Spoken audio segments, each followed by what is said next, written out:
നമ്മൾ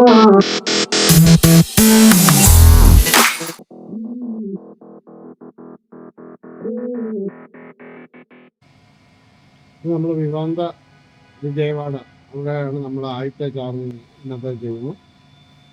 നമ്മൾ ഇന്നലെയൊക്കെ വന്നപ്പം ആന്ധ്രാപ്രദേശിലൊന്നും പ്രത്യേകിച്ചൊന്നും കാണിക്കാനില്ലായിരുന്നു. ചാർജിങ് സ്റ്റേഷൻസ് ഒക്കെ ഉള്ളൂ.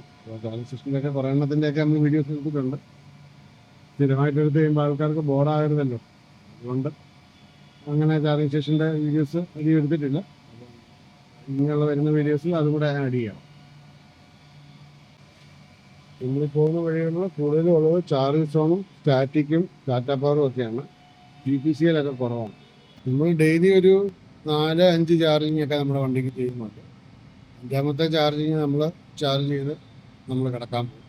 അങ്ങനെയാണ് പോകുന്നത്. 4 ചാർജിങ് ഉറപ്പായിട്ടും ചെയ്യും. പേരറിയാത്ത എവിടെയോ ഇരുന്ന് നമ്മൾ ഒരു കോഫി കുടിക്കുന്നു.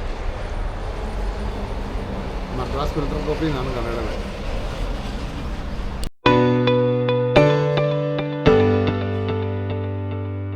അങ്ങനെ ഞങ്ങൾ വിജയവാഡയിൽ നിന്ന് അടുത്ത സ്ഥലത്തോട്ട് പോവാണ്. ഇന്ന് വിശാഖപട്ടണം വരെ എത്തണം എന്നുള്ളതാണ് നമ്മുടെ പ്ലാൻ.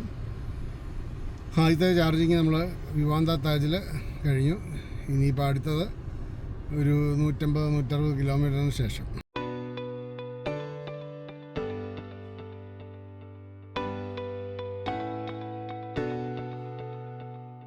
നമ്മുടെ ഇന്നത്തെ രണ്ടാമത്തെ ചാർജിങ് നമുക്ക് ഒരു ടാറ്റാ പവറിലായിരുന്നു. ഫുള്ളാക്കാൻ പറ്റിയില്ല. കാരണം എന്താണെന്ന് വെച്ചാൽ അവിടെ കറണ്ട് പോയിട്ട് ഒരു 1.5 മണിക്കൂർ വെയിറ്റ് ചെയ്തിട്ടും കറണ്ട് വന്നില്ല. ഇത് 3ാമത്തെ ചാർജിങ്. അപ്പോൾ അവിടെ 67% കയറ്റി. ഇപ്പോൾ ഇവിടുന്ന് ഫുള്ളാക്കിയിട്ട് പോകാമെന്ന് ഓർത്താണ് ഇരിക്കുന്നത്. പോവുകയല്ല, ഇന്നിവിടെ എവിടെയെങ്കിലും കിടക്കണം, മടുത്തു. ഞാൻ ഏഷ്യൻ ഹൈവേ 45 കയറി.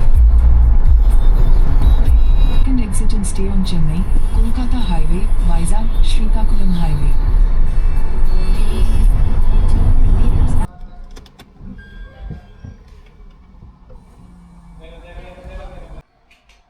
ഇത് ഇന്നലെ വിശാഖപട്ടണത്ത് കിടന്ന റൂമാണ്. 1600 രൂപയാണ് GST ഉൾപ്പെടെ ആയത്. ഈ ഹോട്ടലിൻ്റെ പേര് ടച്ച് വുഡ് എന്നാണ്. Hotel touch wood. നമ്മൾ വിശാഖപട്ടണത്തു നിന്ന് കൊൽക്കത്തയ്ക്ക് പോകുന്ന വഴിക്കത്തെ ഒരു ചാർജിങ് സ്റ്റേഷനാണ്. ഇത് ചാർജ് സോണിൻ്റെയാണ്.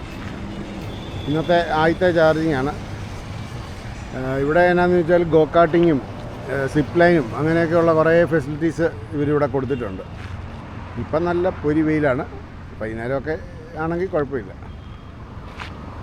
ഇഷ്ടംപോലെ ചാർജിങ് സ്റ്റേഷനാണ്. ഇവിടെ ചാർജ് സോൺ ഉണ്ട്. ഇവിടെ GOBP ഉണ്ട്. ഇപ്പുറത്ത് ടാറ്റാ പവർ ഉണ്ട്. പിന്നെ ഏതറിൻ്റെ വണ്ടി മറ്റേ നമ്മുടെ ഇത് ചാർജ് ചെയ്യാനുള്ള ബൈക്ക് ചാർജ് ചെയ്യാനുള്ള സൗകര്യമുണ്ട്. ഹൈവേയോട് ചേർന്ന് തന്നെയാണ്. ചാർജ് സ്റ്റേഷൻ്റെ കാര്യത്തിൽ ഒരു പഞ്ഞവും ഇല്ല. ഈ വഴിക്കെങ്ങും ഇഷ്ടം പോലെ ചാർജ് സ്റ്റേഷനാണ്. നമ്മൾ ഏത്തെ കയറണമെന്നുള്ളത് മാത്രം ചിന്തിച്ചാൽ മതി. ചാർജ് സോണിലാണ് ഞാൻ കൂടുതൽ പ്രിഫർ ചെയ്യുന്നത്. ചാർജ് സോണും ടാറ്റാ പവറുമാണ്. വരുന്ന വഴിക്കൊക്കെ നല്ല തിരക്കുണ്ട് റോഡിൽ. നമ്മൾ ആ ചെന്നൈയിൽ നിന്ന് ഇങ്ങോട്ട് ആന്ധ്രാപ്രദേശൊക്കെ വിട്ടു വരുമ്പോൾ നല്ല റോഡിൽ മുഴുവൻ ലോറിയും കാര്യങ്ങളുമായിട്ട് നല്ല ബിസിയാണ് റോഡ്. പക്ഷേ ചാർജിങ് സ്റ്റേഷൻ്റെ കാര്യത്തിൽ ഒന്നും പേടിക്കണം. എല്ലാ വഴി നീള ചാർജിങ് സ്റ്റേഷനുണ്ട്. പിന്നെ ആന്ധ്രാപ്രദേശ് ആയതുകൊണ്ട് 3 ദിവസമായിട്ട് ഓടിച്ചിട്ടൊന്നും എത്തിയിട്ടില്ല. ഓടിച്ച് മനുഷ്യൻ്റെ പരിപ്പളയിക്കൊണ്ടിരിക്കുന്നു. ഇനി ഒരു 300 കിലോമീറ്റർ കൂടെ പോയാലേ ആന്ധ്രാപ്രദേശ് കഴിയുള്ളൂ. പക്ഷേ വിജയവാഡയും വിശാഖപട്ടണവും ഒക്കെ നല്ല സ്ഥലങ്ങളാണ്. നല്ല രസമുണ്ട് കാണാൻ. ചുറ്റും മലകളും ഒക്കെ ആയിട്ട് നല്ല ഭംഗിയാണ്. ഞങ്ങൾ താമസിച്ചത് ചെന്നൈയിൽ താമസിച്ചു, വിജയവാഡയിൽ താമസിച്ചു, വിശാഖപട്ടണത്ത് താമസിച്ചു. ഇവിടെ ഒന്നും റേറ്റ് ഒന്നും കൂടുതലൊന്നുമില്ല. ഒരു 1500 രൂപയിൽ താഴെ 1500 ആ റേറ്റൊക്കെ ആയിട്ട് നമുക്ക് റൂംസ് കിട്ടുന്നുണ്ട്. നല്ല റൂംസാണ്. പിന്നെ ചിലയിടത്തൊക്കെ പാർക്കിംഗ് ഒക്കെ റോഡിൻ്റെ അവരുടെ ഹോട്ടലിനോട് ചേർന്നൊക്കെ അല്ലാതെ കോമ്പൗണ്ടൊന്നുമല്ല. പക്ഷേ പ്രശ്നങ്ങളൊന്നും ഉണ്ടായില്ല. പിന്നെ ഞാൻ വണ്ടിയുടെ ടയറെ കൂടെ എലിയൊന്നും കയറാതിരിക്കാൻ വേണ്ടി 3Mൻ്റെ റോഡ് ആൻഡ് സ്പ്രേ ഇല്ലേ, അത് ഞാൻ അടിച്ച് ക്ലിയർ ആക്കിയിട്ടുണ്ട്. ആൾക്കാർക്കൊക്കെ മെയിൻ പേടി എന്നാന്ന് ചോദിച്ചാൽ വണ്ടിക്ക് എന്തെങ്കിലും വന്നാൽ, ടാറ്റയുടെ വണ്ടിയാണെങ്കിൽ ഷോറൂം ഇഷ്ടം പോലെ ഉണ്ട്. സർവീസ് സെൻറ്റർ വരുന്ന വഴിക്കെല്ലാം ഉണ്ട്. അങ്ങോട്ടും സ്വല്പം മാറിയാൽ മാത്രം മതി. ഇഷ്ടംപോലെ സർവീസ് സെൻറ്ററുകളുണ്ട്. ഇപ്പോൾ കണ്ണ് മഞ്ഞളിച്ച് വരുന്നത് അതുപോലത്തെ വെയിലാണ്, ചൂടാണ്. പിന്നെ ചാർജിങ് സ്റ്റേഷൻ ഒന്നും കാനപ്പിയോ കാര്യങ്ങളൊന്നുമില്ല. വെറുതെ ആ ഒരു വെച്ചേക്കുന്നു മാത്രമേ ഉള്ളൂ. അല്ലാതെ കാനപ്പിയും കാര്യങ്ങളൊന്നുമില്ല. എവിടെയെങ്കിലും തണലത്ത് പോയി ഇരിക്കുക, വണ്ടി ചാർജ് ചെയ്യുക. ഇപ്പോൾ 60% ഉണ്ടായിരുന്നു. എന്നാലും ഒന്ന് ഫുള്ളാക്കിയിട്ട് പോയേക്കാം. ഇന്ന് പറ്റുവാണെങ്കിൽ വണ്ടി എവിടെയെങ്കിലും ഒന്ന് വാഷ് ചെയ്യണമെന്നുണ്ട്. ഇപ്പോഴും EV ഒന്നും ലോങ് ട്രിപ്പിനൊന്നും ആരും ഉപയോഗിക്കുന്നുണ്ടെന്ന് എനിക്ക് തോന്നുന്നില്ല. കാരണം എന്നാന്ന് ചോദിച്ചാൽ അതുപോലെ EV കുറവാണ്. റോഡിൽ ചാർജിങ് സ്റ്റേഷനിൽ ഒരിടത്ത് പോലും ഇതുവരെ ഒരു EV പോലും ചാർജിങ് സ്റ്റേഷൻ വന്ന് കണ്ടിട്ടില്ല.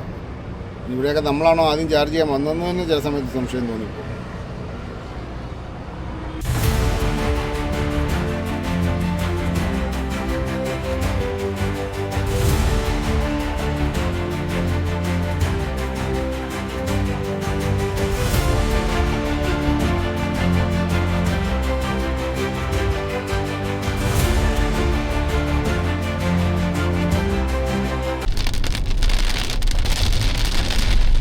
നമ്മൾ ഈ ഭുവനേശ്വറിന് മുമ്പായിട്ടൊരു 10-70 കിലോമീറ്റർ, 70 അല്ല, ഒരു 10-90 കിലോമീറ്റർ ഒരു ചാർജിങ് സ്റ്റേഷനും ഇല്ലാത്ത സ്ഥലങ്ങളുണ്ട്.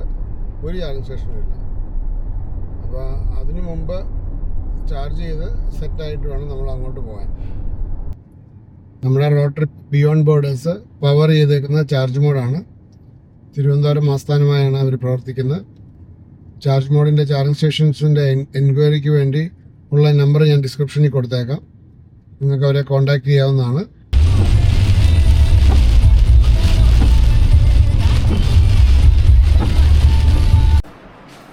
ഞങ്ങളിന്ന് ഭുവനേശ്വരാണ് സ്റ്റേ. ഞങ്ങൾ കിടക്കുന്ന ഹോട്ടലിൻ്റെ ഇൻറ്റീരിയറാണ്. റൂമിൻ്റെ 1100 രൂപ റൂം ഉണ്ടായിരുന്നുള്ളൂ. ബാത്റൂം